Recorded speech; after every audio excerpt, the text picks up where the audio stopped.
Halloween, as we know it today, certainly has its origins in Ireland. It's rooted in this Celtic pagan festivals, and you can really see that through some of the things that we do. I think that's the really important thing about Halloween. It's like connection with our ancestors. Ireland is a Celtic country, so our Celtic ancestors are very close to us. You've got a mix of the Celts, the Celtic deities and their way of life and their rituals and their religion followed the seasons. It's a Celtic New Year because they start their year now. First 6 months where the season was darkness. So now you're at the end of the lit period, and some of our traditions, like a bonfire, it's kind of like bringing light into the darkness and defying the fact that, you know, that humankind has to survive in the darkness.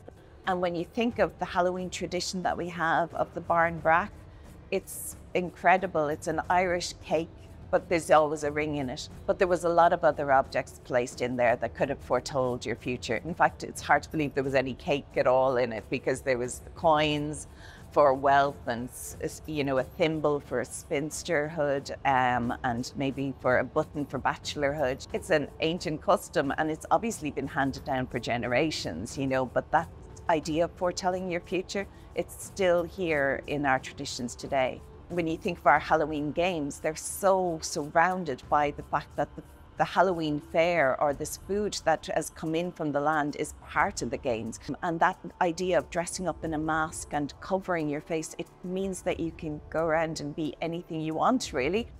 And it gives a lot of freedom to be anyone else, and you know, you kind of can get up to mischief. And Halloween night was often known as mischief night. So, you know, first off, you're out there with your mask and you're scaring people. Could have been made of anything. They could have been made of skin. And we have one that's made out of like a rabbit skin. Pretty terrifying and pretty awful. You would not want to meet somebody on a dark road wearing this mask. So masking is very much a strong tradition. I think that's certainly an Irish tradition that's going back to much more Celtic times and our Celtic ancestors.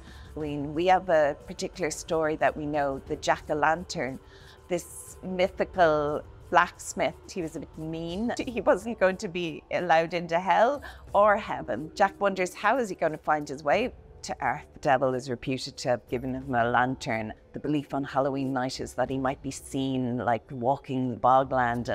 And of course, if you know that story, then you want to scare people and you'll make your own lantern. And the way to make a lantern in the past was to use turnips. The belief is that Irish emigrants would have gone to North America and they would have actually found it easier to carve other vegetables out there. And the idea now that we have pumpkin farmers in Ireland growing fields of pumpkins just for Halloween, it's like a total turnaround. I know the Puka Festival is really transformed into a massive event based on that kind of the Puka, but also on that sense of fires and deities and different, you know, gods that the Celts would have looked to. And the idea of wearing headdresses and disguising yourself.